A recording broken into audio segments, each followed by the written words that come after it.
იურისტები, ადვოკატები, რომლებსაც არაერთი რეპრესიული კანონი შეხებია, სხვადასხვა პერიოდში წლების განმავლობაში, ახლა ისევ დგანან ქუჩაში, ხედავთ, რომ ადვოკატები დგანან მთავრობის ადმინისტრაციასთან, ასეთია მათი პროტესტის ფორმა, პროტესტი გამოწვეულია სწორედ ქართული ოცნების მიერ დაინიცირებული ახალი კანონპროექტით, რომელიც მათი თქმით იურისტების განმარტებით შეზღუდავს მათ უფლებებს. ადვოკატები, რომლებიც წლებია უფასოდ ემსახურებიან მოქალაქეებს, იურიდიული სამსახურის წარმომადგენელ იურისტებზეა აქ საუბარი, თავად გახდებიან საომავლოდ დასაცავი გამომდინარე იქიდან, რომ ახალი კანონპროექტის მიხედვით ისინი ვალდებულები იქნებიან უკვე დაემორჩილონ კობახიძის სამსახურს და ასევე იუსტიციის სამინისტროს, რომელსაც ნებისმიერ დროს, ნებისმიერი ფორმით ექნება შესაძლებლობა იმისა, თუ არ მოეწონება ადვოკატი, რომელსაც ექნება საკუთარი პოზიცია, რომელიც მაგალითად ციხიდან გამოიტანს ამბავს, მძიმე ამბავს, შეუწყვიტოს ლიცენზია.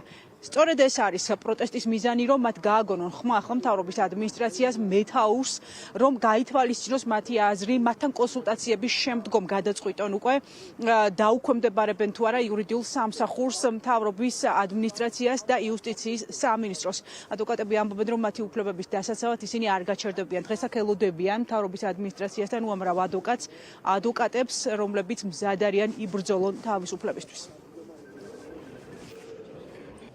ამას თუ მოვესწრებოდი მე საქართველოში არ მეგონა. მე ვფიქრობ, რომ დღეს დაიწყო პროცესი ივანიშვილის რეჟიმის მხრიდან, რომ საქართველოს ადვოკატთა კორპუსი გადაიყვანოს იუსტიციის სამინისტროს შემადგენლობაში, როგორც იყო საბჭოთა კავშირის დროს, როგორც იყო რუსეთში არის ახლა. ადვოკატს ლიცენზიას მისცემს იუსტიციის მინისტრი, ჩამოართმევს იუსტიციის მინისტრი სახელმწიფო ადვოკატის ინსტიტუტში. დღეს გაერთიანებული არიან ადვოკატთა ასოციაციის წევრები და აი ეს 20% იქ მიყავთ რაღაც ნაწილი და შემდეგ ყველას გადაგვიყვანენ და ეს არის საშიში ფაქტი და ყველა უნდა დაუდგეთ ერთად. გუშინ ადვოკატთა ასოციაციის აღმასრულებელმა საბჭომ მიიღო ერთხმად გადაწყვეტილება და საჯაროდაც ხელმისაწვდომი ამის შინაარსი. ჩვენ მიგვაჩნია, რომ აუცილებელი არის ამ საკითხის განხილვაში ჩართული იყოს ადვოკატთა ასოციაცია, ყოველგვარი ასე ვთქვათ რისკების აღმოფხვრის მიზნით. ჩვენი მთავარი მიზანი არის რა, იყოს კონსტრუქციული ურთიერთმოლაპარაკება, პოზიციების შეჯერება იმისათვის, რომ როგორც იურიდიული დახმარების სამსახურში, ასევე ადვოკატთა ასოციაციაში თითოეული ადვოკატის უფლებები იყოს მაქსიმალურად დაცული და არანაირი ხვრელი არ არსებობდეს კანონმდებლობაში, რაც სხვაგვარი ინტერპრეტაციის საშუალებას მისცემს ვინმეს. ახალი კანონპროექტი შეიცავს ადვოკატის დამოუკიდებლობაზე ზემოქმედების საფრთხებს. კიდევ ერთხელ მეორე, რაღაცეები შეიძლება განვიხილოთ მხოლოდ და მხოლოდ ადვოკატების ჩართულობით და არა პირიქით.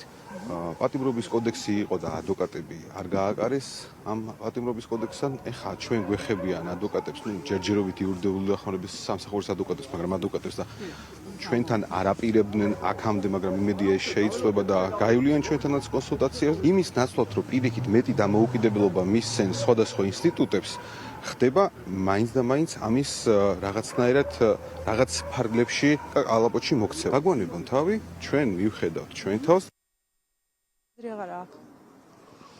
აქციის პარალელურად, რომელსაც ადვოკატები მთავრობის ადმინისტრაციასთან მართავენ, ბრიფინგი გამართა ადვოკატთა ასოციაციაში ახლა დანიშნულმა თავმჯდომარემ ირაკლი ყანდაშვილმა, რომელიც როგორც გაირკვა დღეს, სწორედ ამ პრობლემის აღმოსაფხრელად შეხვდა იუსტიციის მინისტრს, შეხვედრის დეტალებზე ისაუბრა მან მედიასთან.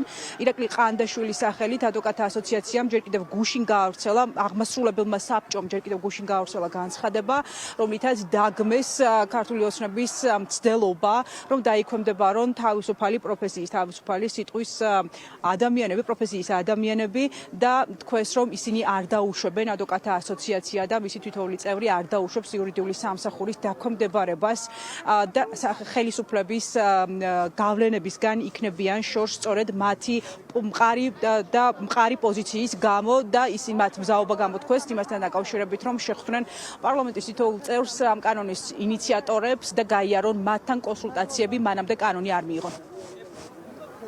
გუშინ აღნიშნული კანონის პროექტის ცვლილებების საჯაროდ გახდომის შემდგომ გარკვეული მოსაზრებები დაფიქსირდა საზოგადოებაში, მათ შორის ადვოკატთა ასოციაციის და ადვოკატის პროფესიის შესაძლო დამოუკიდებლობის რისკებთან დაკავშირებით. მინდა მოგახსენოთ, რომ აღნიშნული საკითხი გამორიცხულია, ადვოკატთა საქმიანობის დამოუკიდებლობა კონსტიტუციური სტანდარტით არის დაცული. რაც შეეხება იურიდიული დახმარების შესახებ საქართველოს კანონის ცვლილებების პროექტს აღნიშნულთან დაკავშირებით ადვოკატთა ასოციაციამ გუშინ გააკეთა აღმასრულებელმა საბჭომ საჯარო განცხადება, ხელმისაწვდომია და რა თქმა უნდა გაცნობილი ხართ. მე მქონდა კომუნიკაცია და ამ საჯარო განცხადებით მათ შორის მივმართეთ საკანონმდებლო ორგანოს, ვითხოვით აღნიშნულ პროცესში ჩართულობა ადვოკატთა ასოციაციის. დღეს კომუნიკაცია შედგა საქართველოს პარლამენტთან, მაქვს მოლოდინი ორშაბათს იურიდიული კომიტეტის ხელმძღვანელ პირთან შეხვედრის და ადვოკატთა ასოციაცია